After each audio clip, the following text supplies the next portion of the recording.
Shalom semuanya. Apa kabar anak-anak kami yang ada di rumah? Dan terlebih juga buat anak didik kami yang sudah mengikuti pertemuan tatap muka hari kelima di sini. Tentunya kalian masih dalam keadaan sehat dan tetap bersemangat untuk mengikuti pembelajaran hari ini. Terpujilah nama Tuhan atas semuanya itu boleh terjadi atas kehidupan kita. Allah itu adalah Allah yang mulia, Allah yang menjadikan semuanya indah. Allah itu adalah Allah yang sungguh luar biasa. Mari kita sembah Allah dengan menyanyikan Kau yang terindah.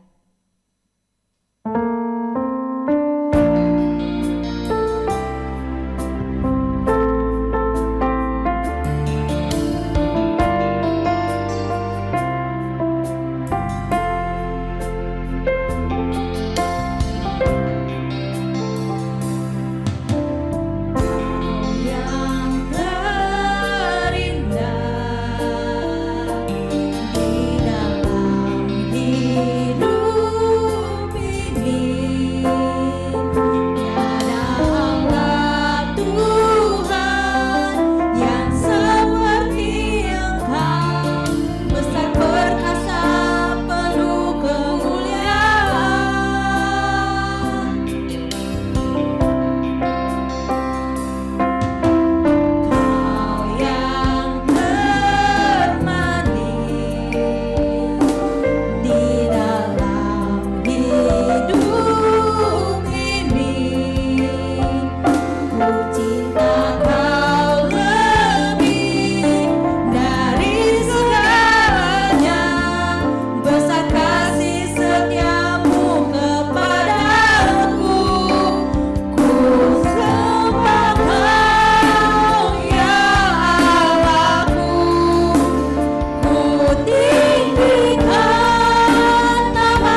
Kembali kami Tuhan mengucap syukur buat penyertaan pemeliharaan Tuhan di dalam kehidupan kami. Terima kasih Tuhan buat berkat Tuhan, terima kasih buat kesempatan yang Kau berikan kepada kami. Bapa, di sini kami akan mengikuti worship kami, kiranya Engkau berkati mulai dari awal pertengahan hingga kami mengakhiri untuk ibadat ini. Terpujilah nama-Mu ya Tuhan, hanya di dalam nama anak-Mu Tuhan Yesus Kristus kami berdoa bahkan mengucap syukur. Terima kasih ya Tuhan, amin. Kita bersyukur kita ada hari ini atas kebaikan dan kemurahan Tuhan. Kita juga boleh mengikuti pembelajaran hari ini dan worship ini atas kebaikan dan kemurahan Tuhan. Kita juga bersyukur buat setiap cita-cita kita, setiap kesempatan yang diberikan kepada kita, itu adalah karena kebaikan Tuhan. Oleh karena itu, hidup ini adalah kesempatan yang diberikan kepada Tuhan. Mari kita memuliakan Tuhan, kita angkat satu lagu pujian, hidup ini adalah kesempatan.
Shalom bagi kita semua. Saat ini kita akan mendengarkan firman Tuhan. Sebelumnya mari kita satukan hati, kita bersatu di dalam doa. Bapa yang baik, terima kasih untuk penyertaan-Mu setiap hari dalam hidup kami. Dan saat ini Tuhan, kami juga bersyukur kami bisa kembali beribadah kepada Tuhan meskipun secara daring. Tuhan, saat ini kami akan mendengarkan firman Tuhan. Kiranya Roh Kudus memimpin kami masing-masing. Berkatilah kami semua, baik hamba-Mu yang menyampaikan firman Tuhan maupun yang mendengarkan. Kiranya kami semua diberkati oleh kebenaran firman Tuhan. Kami memohon, Tuhan kiranya bekerja di dalam hati kami, pikiran kami, supaya firman Tuhan yang kami dengarkan akan mengubah hidup kami, akan memperbaharui hidup kami. Ampuni kami Bapa atas segala dosa pelanggaran yang kami perbuat, supaya kami terus layak di hadapan Tuhan. Di dalam nama Tuhan Yesus kami berdoa. Amin. Tema worship kita pada pagi ini adalah singkat tapi berdampak besar. Firman Tuhan yang menjadi renungan bagi kita diambil dari Lukas 3 ayat 23 dan Roma pasal 6 ayatnya yang ke-10. Adapun yang menjadi tujuan dari perenungan firman Tuhan pada saat ini adalah mendorong remaja atau pendengar untuk mengisi hidup kita dengan hal-hal yang bernilai dalam hidup yang singkat atau sementara. Firman Tuhan yang menjadi renungan bagi kita, Lukas 3 ayat 23, ketika Yesus memulai pelayanannya, ia kira-kira berumur 30 tahun. Orang-orang berpendapat bahwa Yesus adalah anak Yusuf, Yusuf anak Eli. Roma 6 ayat 10 demikian firman Tuhan, sebab akan hal matinya, dia mati terhadap dosa sekali untuk selamanya. Tetapi akan hal hidupnya itu, ia hidup untuk Allah.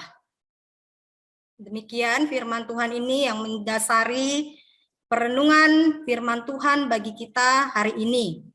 Nah, di dalam sejarah tercatat ada 2 orang raja yang meninggal di usia yang masih muda, yaitu usia 33 tahun.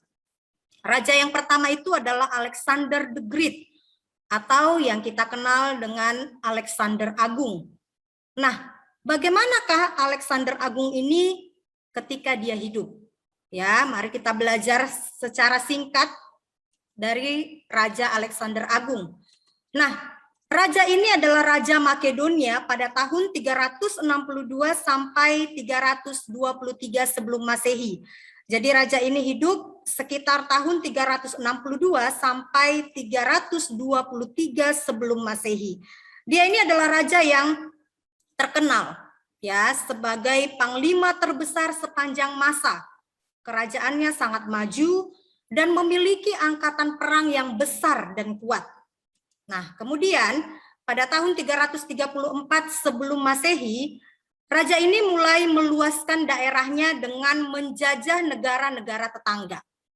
Ya, dia menaklukkan negara di Eropa, menduduki kerajaan Mesir, kerajaan Persia, bahkan hampir sampai ke India. Makedonia itu tentu Yunani ya, Yunani. Kemudian raja ini adalah raja yang gagah perkasa. Dia cerdik, memiliki kedudukan, kuasa, kekayaan, popularitas, dan sebagainya. Nah, tetapi sayangnya, raja ini tidak berumur panjang. Dia tidak mau mati muda. Ketika dia mati, di peti matinya, di kedua belah sisi peti matinya, dibuatkan 2 lubang. Ya, dibuatkan 2 lubang. Jadi sebelum dia mati dia berpesan supaya ketika tubuhnya dibaringkan di peti mati tersebut, tangannya dibuat terentang keluar dari 2 belah sisi peti mati yang dilubangi. Jadi dia berpesan supaya tangannya itu diterentangkan keluar, ya, terentang keluar. Nah, apa yang dimaksud Alexander Agung ketika dia berpesan demikian? Sebelum dia mati, dia berpesan bahwa ketika nanti dia mati, peti matinya dilubangi sisi kiri dan sisi kanan, dan tangannya dibuat terentang keluar. Nah, artinya adalah dia mau mengatakan bahwa manusia itu sementara. Dengan kedua tangan yang kosong, manusia dilahirkan, dan dengan kedua tangan yang kosong juga, kita akan meninggalkan dunia ini. Nah, raja yang kedua siapa? Ya, raja yang kedua adalah raja yang lebih terkenal lagi. Ya, siapakah dia? Ya, raja kedua itu adalah Yesus Kristus. Jadi Yesus Kristus itu adalah raja di atas segala raja. Nah, kenapa teacher mengambil contoh Raja Alexander Agung ini? Ya, nah kita mau melihat kira-kira apa kesamaan antara Raja Alexander Agung dengan Yesus Kristus. Nah, kesamaannya adalah mereka adalah sama-sama pemimpin muda. Ya. Kemudian persamaan yang kedua adalah mereka sama-sama mati di usia yang muda. Ya, sekitar umur 33 tahun. Persamaan yang ketiga, matinya kedua raja ini ya sama-sama kedua tangannya terentang. Ya, kita tahu Yesus mati di atas kayu salib dengan tangan yang terentang. Ya. Nah, ini adalah kesamaan dari Raja Alexander Agung dan Yesus Kristus, raja di atas segala raja. Nah, apa yang membedakan kematian kedua raja ini? Mari kita melihat. Raja Alexander Agung mati di dalam kehampaan dan keputusasaan karena ia sebenarnya tidak mau mati muda. Ia masih ingin menikmati kekuasaan dan kemewahan, tetapi ia tidak dapat melawan maut. Ia kalah terhadap maut. Bagaimana dengan Yesus? Yesus mati menghapus dosa manusia yang percaya kepadanya. Maut tidak berkuasa atas hidupnya. Ia mampu mengalahkan maut dan kematian. Dan pada hari yang ketiga, ya ini bukan pada hari yang kedua, ya salah ketik. Pada hari yang ketiga, Yesus bangkit dari antara orang mati. Ya, jadi Yesus ini datang ke dalam dunia dengan misi bahwa dia mau menggenapkan kehendak Allah. Bahwa Yesus datang untuk mati di kayu salib. Jadi Yesus bukan menghindar dari kematian, tapi Yesus taat kepada Allah di surga. Ya, bangkit pada hari yang ketiga. Nah, sekarang kita mau belajar apa saja dampak ketika Yesus Kristus hadir di dalam dunia. Mari kita melihat dari dampak kelahiran Yesus Kristus bagi sejarah dunia. Ya, kita mau melihat apakah itu kelahiran Yesus begitu penting sampai membagi sejarah menjadi dua bagian, yaitu sebelum kelahiran Kristus yang kita sering sebut BC, before Christ, yang disebut sebelum Masehi, dan sesudah kelahiran Kristus, AD. AD itu ya kepanjangan dari Anno Domini, yang artinya adalah dalam tahun Tuhan yang disebut tahun Masehi. Ya. Nah, kelahiran Kristus telah mengubah dunia lebih dari siapapun. Ia memperkenalkan kekuatan baru pada sejarah. Kelahirannya bukan hanya histori atau sejarah, tetapi juga his story, kisah Allah di muka bumi ini. Ya, jadi sekarang kalender yang kita pakai itu adalah kalender tahun Masehi. Ya, terhitung mulai dari Yesus Kristus lahir ke dunia. Jadi Yesus lahir ke dunia ini berdampak di dalam sejarah dunia. Seluruh dunia memakai kalender tahun Masehi, ya, atau sesudah Masehi. Yang berikutnya, apa dampak kematian Yesus Kristus bagi orang yang percaya?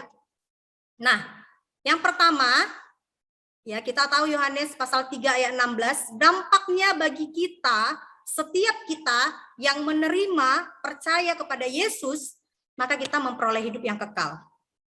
Ya, yang kedua, bahwa kematian Yesus itu berkuasa mengampuni dosa kita sekali untuk selama-lamanya. Jadi Yesus tidak perlu berulang-ulang berkali-kali harus mati di kayu salib. Kematian Yesus cukup satu kali untuk selama-lamanya. Cukup berkuasa ya, dan pasti berkuasa untuk mengampuni dosa kita satu kali untuk selama-lamanya. Dosa yang mana? Dosa yang kita mulai dari rahim sampai kita lahir, sampai kita besar, sampai kita sekarang hidup, sampai nanti kita menutup mata kita meninggalkan dunia, seumur hidup kita, dosa itu sudah diampuni oleh Yesus. Kemudian Efesus 1 ayat 7, kita memperoleh penebusan. Ya, penebusan. Jadi ketika kita berdosa, kita ini adalah budak dosa. Dan kita perlu ditebus. Budak itu harus ditebus supaya merdeka.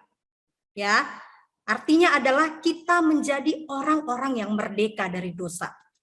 Kemudian dari Efesus 2 ayat 15, kematian Yesus itu membatalkan hukum Taurat dengan segala perintah dan ketentuannya. Nah, kita tahu orang-orang atau bangsa Israel, orang Yahudi, mereka mengatakan bahwa keselamatan itu di dalam hukum Taurat. Jadi ketika mereka taat terhadap hukum Taurat, maka mereka akan memperoleh keselamatan. Jadi artinya adalah bahwa ketika Yesus mati, jalan keselamatan itu bukan dengan hanya sekedar ya kita harus taat hukum Taurat. Hukum Taurat itu tidak akan pernah menyelamatkan kita. Jadi orang di perjanjian lama, bangsa Yahudi, bangsa Israel, mereka itu penuh dengan tuntutan-tuntutan hukum Taurat. Kalau mereka mau diselamatkan, mereka harus hidup sesuai dengan hukum Taurat, hukum Musa. Harus sunat, kalau datang beribadah kepada Tuhan harus bawa kurban, ya. Nah, sekarang ketika Kristus mati, kita bisa datang kepada Allah melalui Yesus. Tidak perlu dengan sunat, tidak perlu dengan yang namanya kurban. Ya. Jadi Yesus datang ke dalam dunia ini bukan mau membatalkan hukum Taurat, bukan mau membatalkan. Tapi Yesus datang ke dalam dunia ini untuk menggenapkan hukum Taurat. Tidak ada seorang pun manusia di muka bumi ini yang sempurna melaksanakan hukum Taurat, kecuali Yesus. Ya, jadi Yesus itu bukan justru membatalkan, tetapi justru menggenapkan. Apa yang dimaksud membatalkan di sini adalah keselamatan tidak lagi berdasarkan hukum Taurat. Bukan lagi berdasarkan ketaatan manusia melaksanakan hukum Taurat sehingga kita diselamatkan. Bukan. Tetapi karena Kristus mati di kayu salib. Nah, kemudian yang berikutnya lagi adalah menebus pelanggaran-pelanggaran kita. Ya, sama seperti penjelasan yang sebelumnya. Kemudian yang berikutnya, kematian Yesus itu menjadi pendamaian untuk semua dosa kita, bukan hanya dosa kita, tetapi dosa seluruh umat manusia yang ada di muka bumi ini. Sampai kapan? Sampai segala zaman. Ya, kematian Yesus Kristus 2000 tahun yang lalu cukup sampai hari ini. Dan bukan hanya hari ini, sampai selama-lamanya. Nah, kemudian bagaimana dampak kebangkitan Kristus Yesus bagi orang-orang yang percaya kepadanya? 1 Korintus 15 ayat 17 dan 20 berkata, kebangkitan Yesus bagi kita orang-orang yang percaya adalah iman kita tidak sia-sia. Ya, yang kedua adalah kita tidak lagi hidup di dalam belenggu atau kuasa dosa. Kita memiliki kuasa untuk bisa menang ya terhadap dosa. Dan yang terakhir adalah kita kelak akan dibangkitkan dari antara orang mati sama seperti Kristus. Jadi kematian kita orang-orang yang percaya bukanlah kematian yang tanpa harapan. Kematian kita orang-orang percaya di dalam Kristus itu kita akan dibangkitkan. Ya. Ini dampak kebangkitan Kristus bagi kita yang percaya, membuktikan bahwa iman kita ketika kita beriman kepada Kristus, iman kita itu tidak sia-sia. Ya. Dan kematian bukanlah segala-galanya. Sehingga ketika kita kehilangan orang-orang yang kita kasihi, kita tidak perlu menangis seperti orang yang tidak mengenal Tuhan. Kenapa? Karena kematian itu adalah pintu untuk kita masuk bersama dengan Kristus di dalam kekekalan. Dan pada akhirnya kita pun akan dibangkitkan bersama dengan Kristus. Nah, kemudian di sini ada seorang tokoh ahli sejarah. Meskipun ahli sejarah ini dia tidak mengaku bahwa dia adalah Kristen, ya, namanya adalah H.G. Wells. Ya, dia ini adalah ahli sejarah yang sangat terkenal. Apa yang dia katakan? Dia katakan demikian. Ujian seorang ahli sejarah tentang kebesaran seseorang adalah apa yang ia tinggalkan yang bisa tumbuh setelah kematiannya. Apakah ia membuat orang-orang memikirkan sesuatu yang baru dengan semangat yang bertahan lama sesudahnya? Dan dia mengatakan, dengan ujian ini, Yesus berada di urutan pertama. Dari semua manusia yang mati di muka bumi ini, ketika dia mati, dia masih berdampak sampai sekarang. Ya kan? Membuat orang-orang yang masih hidup sekarang, ya kan, memikirkan sesuatu yang baru, melakukan hal-hal yang baru, melakukan hal-hal yang besar, ya kan? Apa yang ia tinggalkan masih bisa terus bertumbuh setelah dia mati. Dan itu adalah Yesus. Ketika Yesus mati di kayu salib, perjuangan Yesus tidak selesai. Ya kan? Bahkan semakin banyak orang-orang yang percaya kepada Yesus. Semakin banyak, dan sampai hari ini orang Kristen makin hari makin banyak. Ya, kekristenan itu tidak akan pernah bisa dihilangkan. Sekalipun ada begitu banyak orang yang berniat untuk supaya orang-orang Kristen ini dilenyapkan, dianiaya, ya kan? Tapi terbukti bahwa ternyata kekristenan tidak pernah bisa hilang. Bahkan orang-orang yang percaya kepada Kristus ini, orang-orang ini memikirkan sesuatu yang baru dan semangat mereka bertahan sampai selama-lamanya. Ya, jadi ketika kita mati, apakah yang pada akhirnya bertahan? Ya, terkadang apa yang kita tinggalkan ketika kita mati? Sesuatu yang bertahan setelah kita mati, dan itu akan diteruskan oleh orang-orang yang hidup. Ya, Yesus melakukan pemberitaan Injil, dan itu diteruskan oleh murid-murid Tuhan Yesus.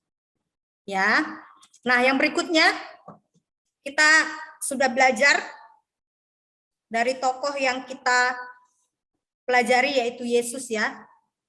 Jadi singkat tapi berdampak besar, itu berbicara Tuhan Yesus. Tema itu mau menyoroti Yesus, ya. Yesus yang hidupnya 33 tahun, dan di ayat Lukas yang kita baca tadi, Yesus memulai pelayanannya umur 30. Ya, beberapa teolog mengatakan bahwa di dalam pelayanannya Yesus melakukan pelayanannya kurang lebih 3,5 tahun. Tetapi Yesus memiliki dampak yang luar biasa. Nah, pertanyaannya, mengapa? Kalau begitu, mengapa hidupku harus berdampak positif? Tentu ketika kita berbicara berdampak, ini harus berdampak yang positif, bukan yang negatif. Yang pertama, tentu kita harus tahu kenapa kita hidup. Apa yang menjadi tujuan kita hidup di dunia? Ya, pasti kita sudah tahu, ya, dari firman Tuhan bahwa tujuan hidup kita itu adalah memuliakan Allah. Ya, jadi waktu Adam dan Hawa diciptakan oleh Tuhan, dan kita juga tujuannya bagaimana supaya hidup kita memuliakan Allah.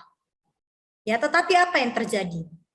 Semula Allah mau manusia itu memuliakan, dan manusia itu adalah makhluk yang mulia, ciptaan Tuhan yang paling mulia. Dan firman Tuhan berkata, sebab semua orang telah kehilangan kemuliaan Allah. Jadi manusia itu sudah melenceng dari tujuan mula-mula Allah. Apa yang mengakibatkan kita tidak bisa memuliakan Allah?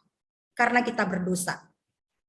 Ya, kita menjadi manusia yang berdosa karena sudah melanggar perintah Allah.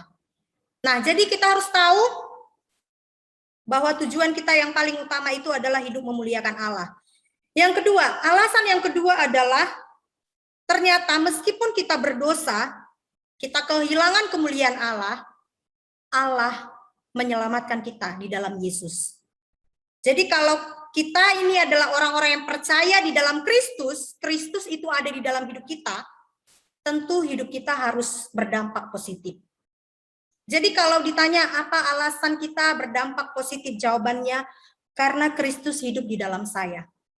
Kalau Kristus hidup di dalam saya, tidak mungkin hidup saya tidak berdampak positif. Alasan yang ketiga adalah apapun yang kita perbuat akan kita pertanggungjawabkan kelak di hadapan Allah. Jadi bukan berarti ketika kita sudah selamat, yang penting masuk surga, kemudian kita sesuka hati kita berbuat di muka bumi ini, itu adalah konsep yang salah. Bahwa apapun yang kita perbuat selama kita hidup, suatu saat di hadapan Tuhan, itu harus kita pertanggungjawabkan. Dan yang terakhir, kenapa kita harus berdampak positif? Kita harus tahu bahwa kita itu hidup tidak untuk diri kita sendiri. Kita tidak hidup seorang diri di muka bumi ini. Ada orang-orang lain yang berada di sekitar kita. Ada orang tua kita, ada guru kita, ada teman kita, dan kita harus tahu bahwa apapun yang kita perbuat itu akan berdampak bagi orang-orang terdekat kita. Jadi alasan kenapa kita harus berdampak positif, karena kita tidak hidup sendirian. Ketika kita berbuat dosa, jangan berpikir bahwa dosa itu hanya berpengaruh kepada kita sendiri. Itu salah.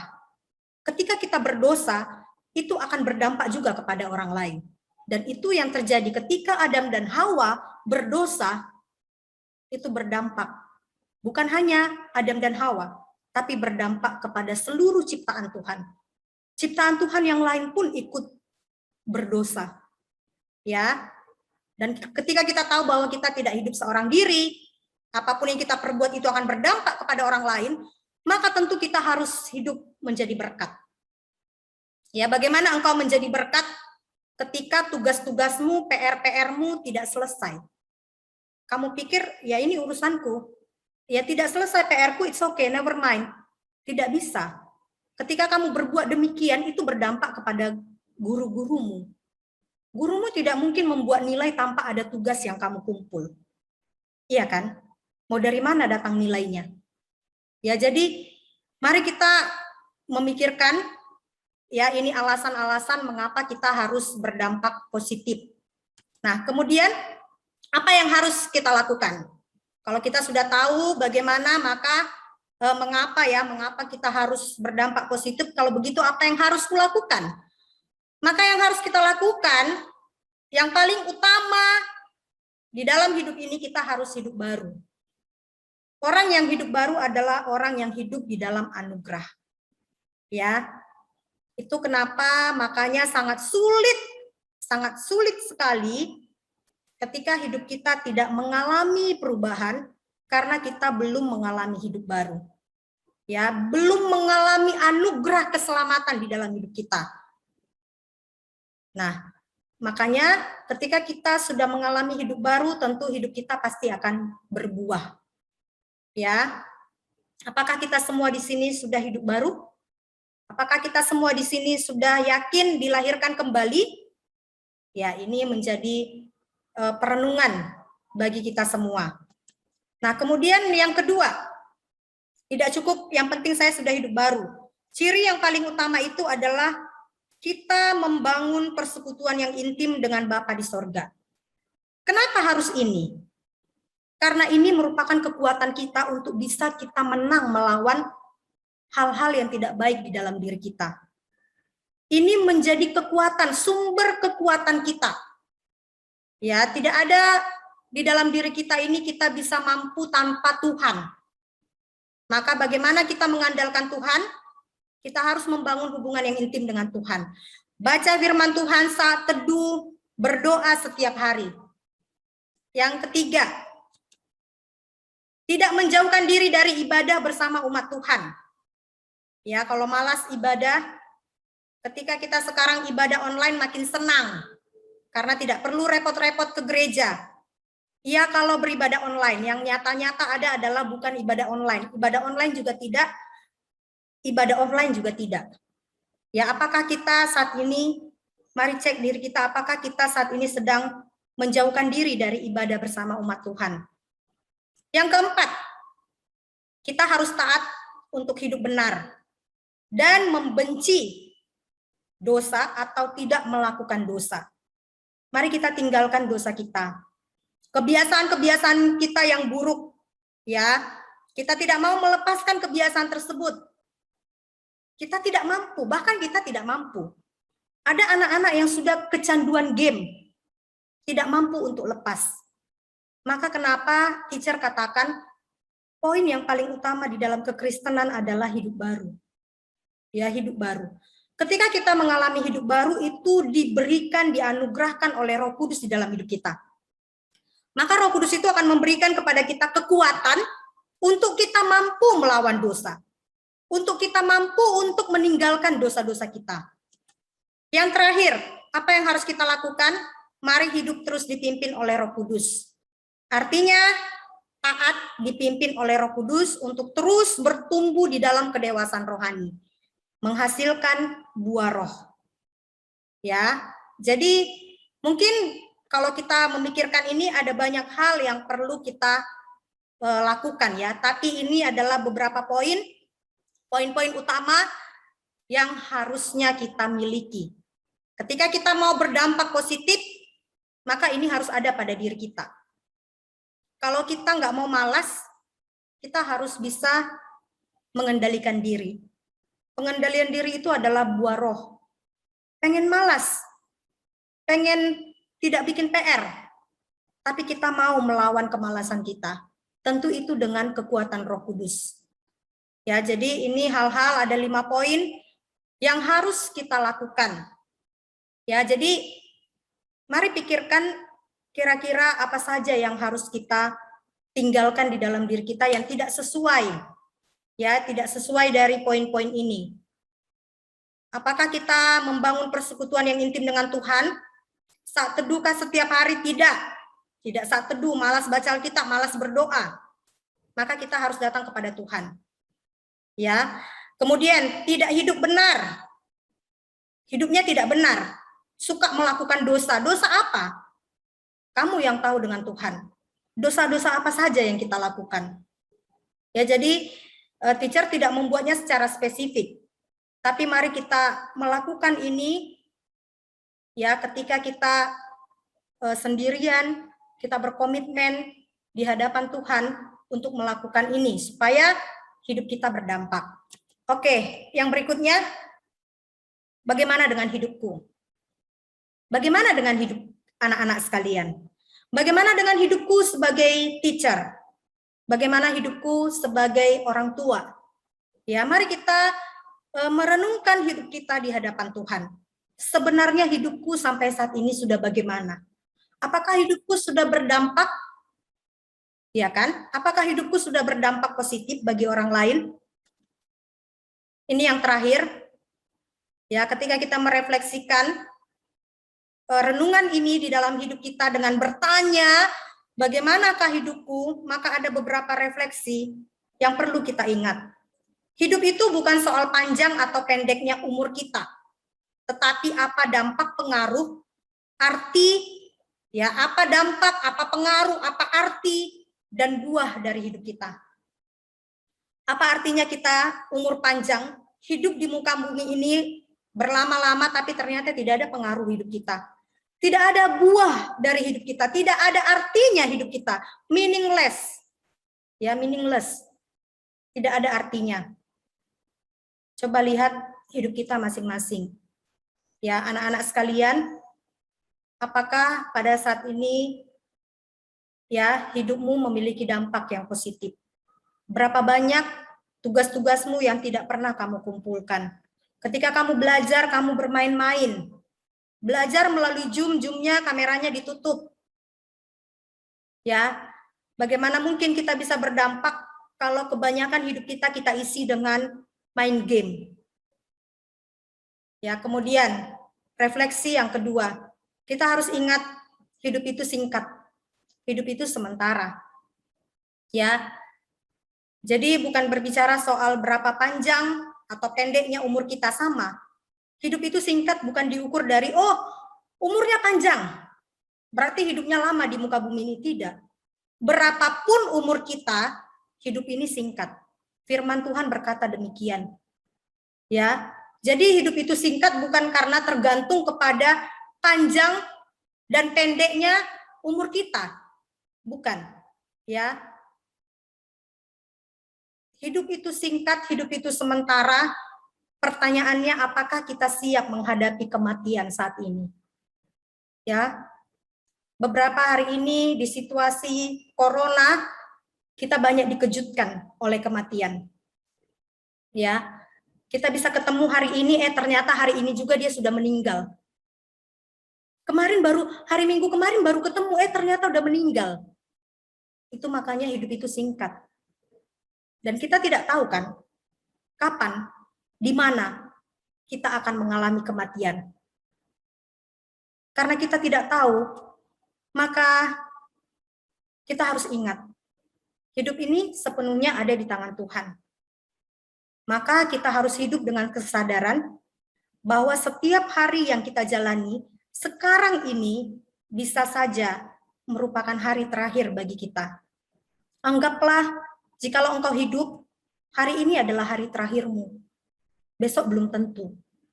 Maka apakah yang harus engkau lakukan?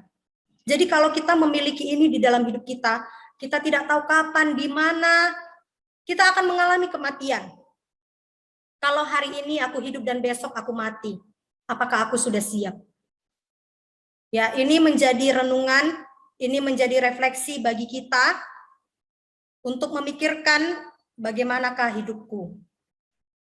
Dan yang paling utama dan yang paling penting, tadi teacher sudah sampaikan, karena hidup kita ini singkat, sementara, milikilah yang paling utama dalam hidup ini. Jangan kita mengejar hal-hal yang lain, mengejar banyak hal di dalam hidup kita, tetapi hal yang paling penting justru kita tidak miliki. Tidak salah ranking 1. Tidak salah belajar terus, bekerja keras terus.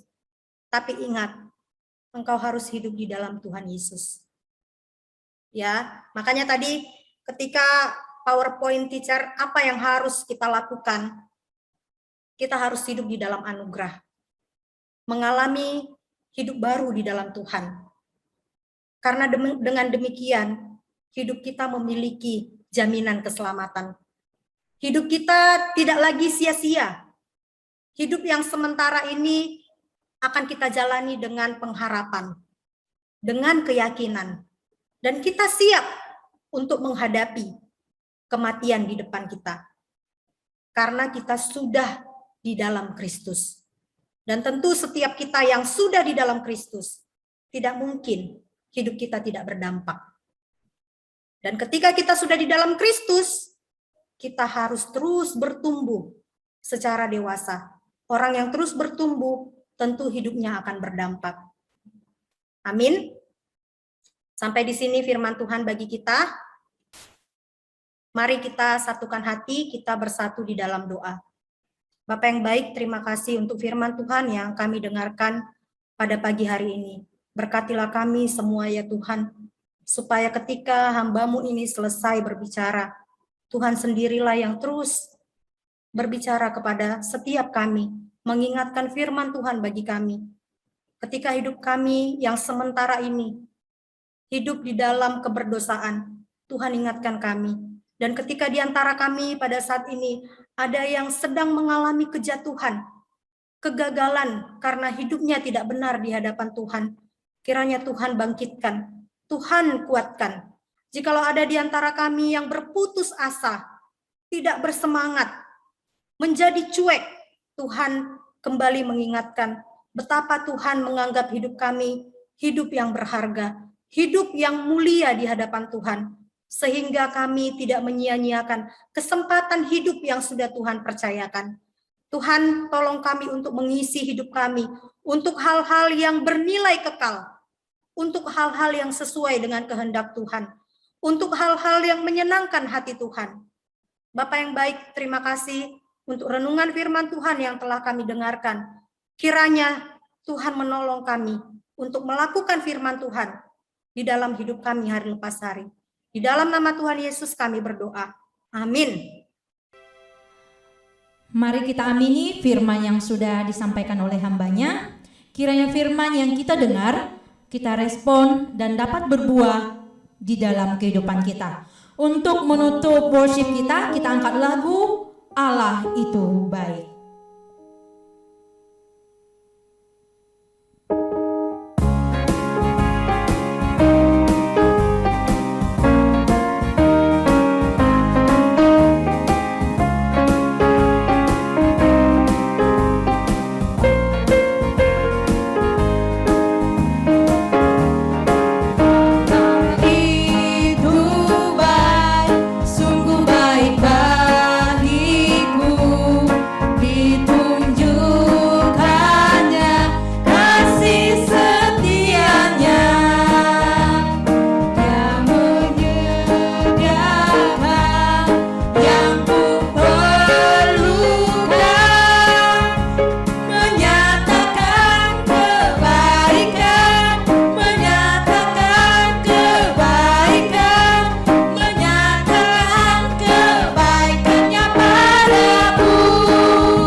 bersatu dalam doa, mari kita berdoa.